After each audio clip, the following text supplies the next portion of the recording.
قرب قیامت سے قبل کی ایک اہم ترین نشانی امام مہدی علیہ السلام کا دنیا میں ظہور ہے۔ حضور نبی کریم صلی اللہ علیہ وآلہ وسلم نے امام مہدی کے ظہور سے قبل مشرق وسطیٰ یعنی مڈل ایسٹ میں رونما ہونے والے چند اہم ترین واقعات بیان کیے کہ اس دوران مذہبی فرقہ واریت، الجھن، شدت پسندی اور فتنے عروج پر ہوں گے۔ مڈل ایسٹ میں مکہ مکرمہ، مدینہ، یروشلم، دمشق، بغداد اور استنبول جیسے مقدس شہر بھی شامل ہیں جو انبیاء کرام کی سرزمین بھی رہ چکے ہیں۔ انہی شہروں کا کردار قیامت سے قبل رونما ہونے والے واقعات میں اہم ترین ہوگا۔ احادیث مبارکہ سے یہ بھی معلوم ہوتا ہے کہ ایک اسلامی ملک سے فتنے ختم ہوں گے تو دوسرے ملک میں اس کا آغاز ہو جائے گا، یہاں تک کہ اللہ پاک ان کے لیے ایک مسیح نازل کرے گا جو بکھری ہوئی مسلمان امت کو اکٹھا کر کے آخری جنگ عظیم میں ان کا سپہ سالار ہوگا۔ اسی دوران عیسیٰ ابن مریم بھی تشریف لائیں گے اور دجالی قوتوں کو نیست و نابود کریں گے۔ دوستو، عرب ممالک میں ملک شام تاریخی اور قرب قیامت سے قبل کے حالات میں نہایت اہمیت کا حامل ہے۔ آپ صلی اللہ علیہ وآلہ وسلم کی احادیث مبارکہ کے مطابق ملک شام ہی سے فتنوں کا آغاز ہوگا، جہاں سے کالے جھنڈے والے خوارجیوں کی فوج نکلے گی۔ مزید یہ کہ شام کی تباہی پورے اہل عرب کی تباہی ہے، اور آج وہ وقت آ چکا ہے کہ جب شام کے بے بس اور لاچار باپ اپنے معصوم اور بے گناہ بچوں کو گود میں چھپائے انہیں فضائی حملوں سے بچاتے پھر رہے ہیں۔ ان بے قصور معصوم بچوں کی چیخ و پکار اور ظلم کی داستان پورا عالم اسلام سن رہا ہے، مگر سب کی زبانوں پر تالے لگ چکے ہیں۔ تمام باطل قوتیں اپنی پوری طاقت سے ملک شام پر ٹوٹ پڑی ہیں۔ یہودی، مجوسی، کمیونسٹ، نصرانی، مشرک اور منافق سب اکٹھے ہو چکے ہیں، کیونکہ وہ جانتے ہیں کہ اللہ پاک نے ملک شام کو بہت سے فضائل اور خصوصیات عطا کی ہیں، اور حضور نبی کریم صلی اللہ علیہ وآلہ وسلم کے فرمان کے مطابق اسلام کے عروج و زوال کی بنیاد ملک شام سے پڑے گی۔ یہیں سے مسلمانوں کا وہ لشکر منظم ہوگا جس کا مقابلہ کوئی دجالی طاقت نہیں کر پائے گی۔ لہٰذا یہ دجالی قوتیں دن رات اسی کوشش میں مصروف ہیں کہ ملک شام کو تقسیم، تباہ اور مفلوج کر دیں، تاکہ یہ کبھی بھی مسلمانوں کی قوت کا باعث نہ بن سکے۔ اس کے ہر حصے کو زخمی اور منتشر کر دیں، تاکہ جب کوئی مسیحا مسلمانوں کی مدد کے لیے ظاہر ہو تو اسے اتنا وقت ہی نہ ملے کہ وہ ان کے خلاف کوئی ٹھوس پیش قدمی کر سکے۔ لہٰذا حلب سے لے کر غوطہ تک کفار کی خوفناک بمباری جاری ہے، جس میں لاکھوں بے گناہ شامی مسلمان اپنی جانیں گنوا چکے ہیں۔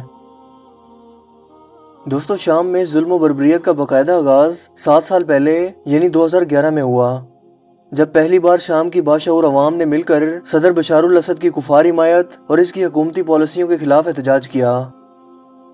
اس پرامن احتجاج کے بدلے بجائے اس کے کہ اس کا مذاکرات کر کے کوئی حل نکالا جاتا، الٹا مظاہرین پر بدترین تشدد کروایا گیا۔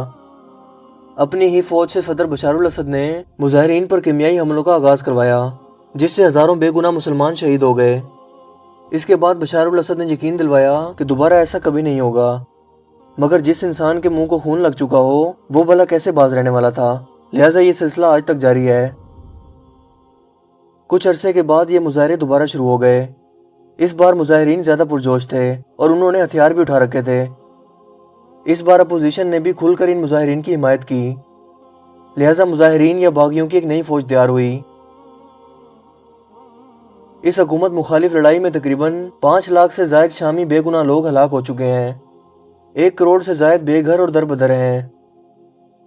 دراصل یہ صرف 2 گروپوں کی لڑائی نہیں ہے، بلکہ اس کے پیچھے عالمی طاقتیں موجود ہیں جو اس سب کی پشت پناہی کر رہی ہیں۔ شام اس وقت مختلف حصوں میں تقسیم ہو چکا ہے۔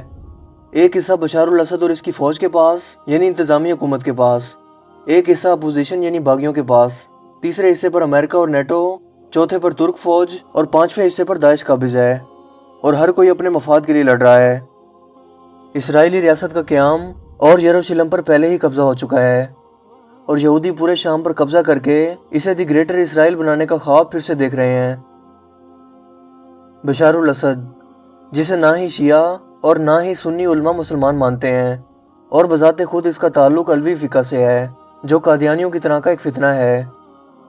لاکھوں بے گناہ اور معصوم بچوں کا قتل عام کروانے والا شخص کیا واقعی خود کو مسلمان کہلانے کے لائق ہے؟ اس خانہ جنگی میں بشار الاسد کا ساتھ روس اور ایران دے رہے ہیں۔ روسی جہاز دن رات ایئر سٹرائک کر کے بے گناہ عورتوں، بچوں، ہسپتالوں اور شہری آبادیوں کو کیمیائی ہتھیار کے ذریعے نشانہ بنا رہے ہیں۔ روس کا شام کی اس جنگ میں بشار الاسد کا ساتھ دینے کا آغاز دراصل سپتمبر 2015 سے ہوا، جب بشار الاسد نے روس سے مدد مانگی۔ لہٰذا اس کی فوج کو ملٹری ایڈ، کروز میزائل، جہادیوں کے خلاف فوجی ہتھیار اور ایئر اسٹرائک کے ذریعے تباہی کروا کر روس بشار الاسد کی پشت پناہی کر رہا ہے تاکہ بشار الاسد کی حکومت دوبارہ شام پر کنٹرول حاصل کر سکے۔ آپ یقیناً سوچتے ہوں گے کہ آخر اس میں روس کا کیا مفاد ہے۔ دوستو، در حقیقت روس نے حال ہی میں 200 نئی اقسام کے تباہ کن کیمیائی ہتھیار تیار کیے ہیں اور سرزمین شام کو تختہ دار بنا کر اپنے ہتھیاروں کی مشق کر رہا ہے کہ آخر یہ ہتھیار کتنی تباہی مچا سکتے ہیں۔ اس کے علاوہ تیسری جنگ عظیم سے قبل اپنے جنگی ہتھیاروں کی تباہی کو دکھا کر امریکہ اور پوری دنیا پر اپنی جنگی برتری کا خوف بٹھانا چاہتا ہے اور بڑی ڈٹھائی سے اپنی اس بدماشی کا اعتراف کرتا بھی نظر آتا ہے۔ اس کے علاوہ بشار الاسد کی فوج کا ساتھ ایران بھی دے رہا ہے۔ یہ ایک اہم سوال ہے کہ آخر ایرانی خود مسلمان ہو کر کیوں بشار الاسد جیسے ظالم اور کفار کے حمایت یافتہ شخص کا ساتھ دے رہے ہیں اور اپنے ہی مسلمان بھائیوں کا قتل عام کروا رہے ہیں۔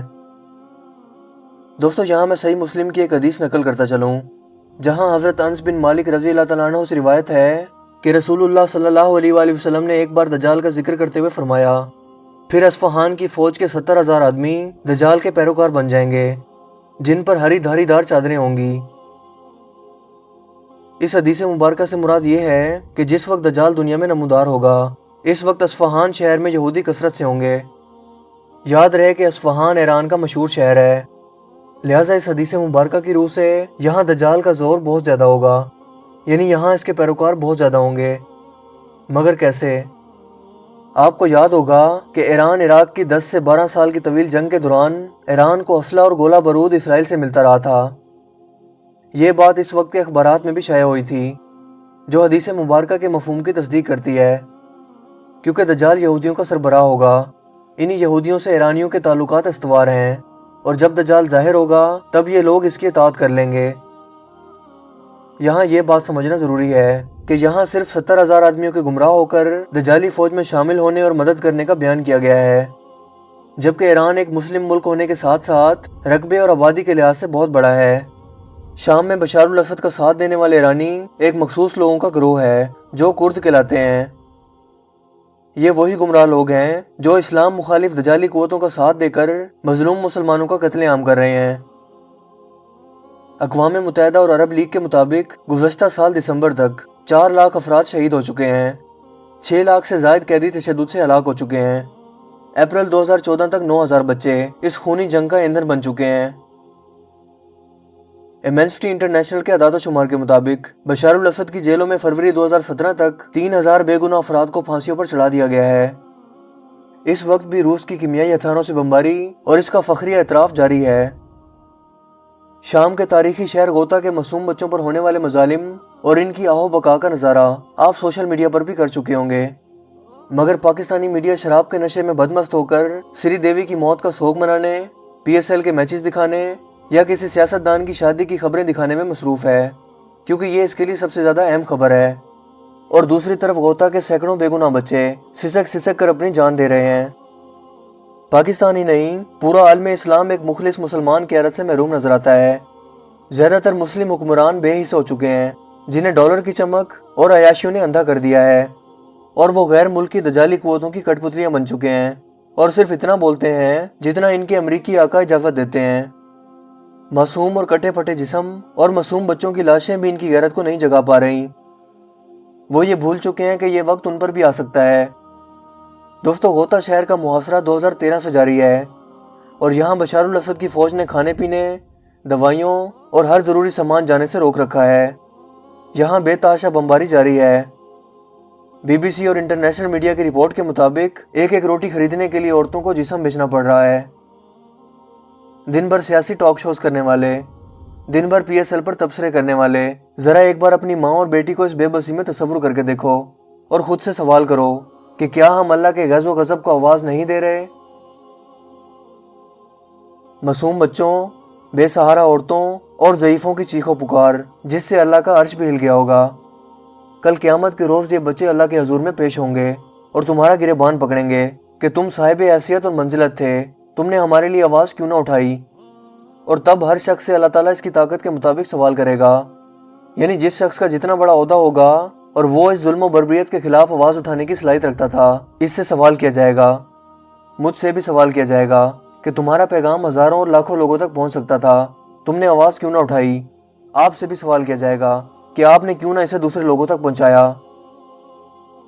انتہائی شرم کا مقام یہ ہے کہ مسلم ممالک ڈونلڈ ٹرمپ کا استقبال کرنے کے لیے ایک ہی مقام پر اکٹھے ہو جاتے ہیں، مگر مسلمانوں یا OIC کی بات ہو تو صرف اپنے نمائندوں کو شمولیت کے لیے بھیجتے ہیں۔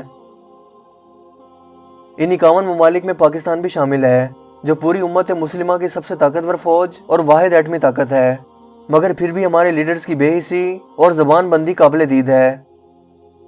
موم بتیاں جلانے والی انسانی حقوق کی تنظیموں کو بھی سانپ سونگھ چکا ہے، جو ایفل ٹاور پر کچھ لوگوں کے مرنے پر پاکستان سمیت ہر چیز کو غم میں سیاہ کر دیتے ہیں، مگر لاکھوں بے قصور لوگ غوطہ میں مر رہے ہیں، ان کی لاشیں بے گور و کفن پڑی ہیں، مگر کوئی ڈر کے مارے آواز اٹھانے والا نہیں۔ اس موقع پر بھی کچھ دانشور یہ کہہ رہے ہیں کہ اس معاملے کو بڑا چڑھا کر پیش کیا جا رہا ہے، جو انتہائی شرم کا مقام ہے۔ یہ لوگ مسلک کی محبت میں اندھے ہو چکے ہیں اور اپنے آپسی اختلافات میں انسانیت کو بھول چکے ہیں۔ اگر کوئی شخص حیثیت ہونے کے باوجود بھی ظلم کو دیکھے اور آواز نہ اٹھائے، اس کا بھی قیامت کے روز حساب لیا جائے گا۔ اللہ پاک قرآن کریم میں سورہ نساء میں ارشاد فرماتے ہیں، تم کو کیا ہو گیا ہے کہ تم نہیں لڑتے اللہ کی راہ میں ان کے واسطے جو مغلوب ہیں، مرد، عورتیں، بچے، جو کہتے ہیں ہمیں ظالموں کی بستی سے نکال دے اے رب اور ہمارے لیے مددگار بھیج۔ یعنی بستی جس شخص کی بھی کیوں نہ ہو، چاہے عیسائی، سکھ، ہندو، یہودی یا کسی بھی مذہب کا ہو، اگر مسلمان اس پر ظلم ہوتا دیکھے تو اس کا فرض ہے کہ اس ظالم سے لڑے اور مظلوم کو آزاد کروائے۔ یہ تو پھر بھی ہمارے مسلمان بھائی ہیں اور لا الہ الا اللہ محمد رسول اللہ کہنے والے لوگ ہیں۔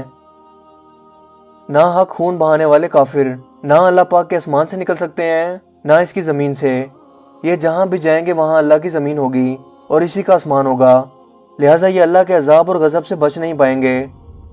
ان بے گناہ مسلمانوں کا صرف یہی قصور ہے کہ وہ مسلمان ہیں اور ان پر ظلم کرنے والی اسلامی فوج کی بنیاد کافروں کے ساتھ جا ملتی ہے، محض مسلک کی بنیاد پر ان کا قتل عام کیا جا رہا ہے۔ اگر آج غوطہ کی باری ہے تو کل آپ کے اور ہمارے بچوں کی باری ہوگی۔ اس صورتحال میں مسلم امہ میں صرف ایک مرد مجاہد ہے جو ان مظلوم مسلمانوں کی مدد کے لیے اپنی فوج شام میں بھیج چکا ہے اور بشار الاسد کی فوج کا مقابلہ کر رہا ہے، اور وہ ہیں ترکی کے صدر طیب رجب اردگان۔ دوستو، ترکی کی آرمی پاکستان کی آرمی سے عادی بھی نہیں ہے، مگر پھر بھی وہ اپنے مسلمان بھائیوں کی مدد کی صدا پر لبیک کہتے ہوئے دن رات شام میں لڑ رہی ہے۔ اس وقت ترکی 40 لاکھ شامیوں کو پناہ دے چکا ہے۔ ترکی آنے والے شامی مہاجرین کو ترکش لوگ گلے لگا کر استقبال کر کے خوش ہوتے ہیں کہ جیسے ہمارا مسلم بھائی آ گیا ہے۔ ترکی کے شہر جن کی آبادی 40,000 تھی، وہ اب 4 لاکھ آبادی کے ہو چکے ہیں۔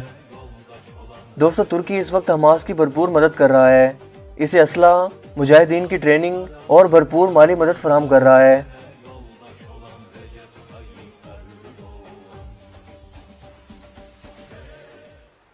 دوستو، جہاد کی کئی قسمیں ہیں۔ اپنے قلم، علم اور جسم کے علاوہ ظالم حکمران کے سامنے کلمہ حق کہنا بھی جہاد میں شامل ہوتا ہے، لہٰذا اپنی آواز بلند کر کے حکمرانوں کو مجبور کر دیں کہ وہ عالمی سطح پر اس ظلم و بربریت کے خلاف آواز اٹھائیں۔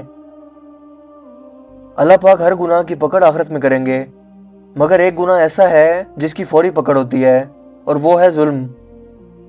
جب ظلم حد سے بڑھتا ہے تو اللہ پاک ہمیشہ ایک مسیحا دنیا میں ضرور نازل فرماتے ہیں۔ موجودہ افراتفری اور عالمی حالات یہ اشارہ کرتے ہیں کہ قرب قیامت کا وقت اب زیادہ دور نہیں، اور مسلم دنیا کی فوج کی کمان سنبھالنے والا سپہ سالار بس نازل ہونے ہی والا ہے۔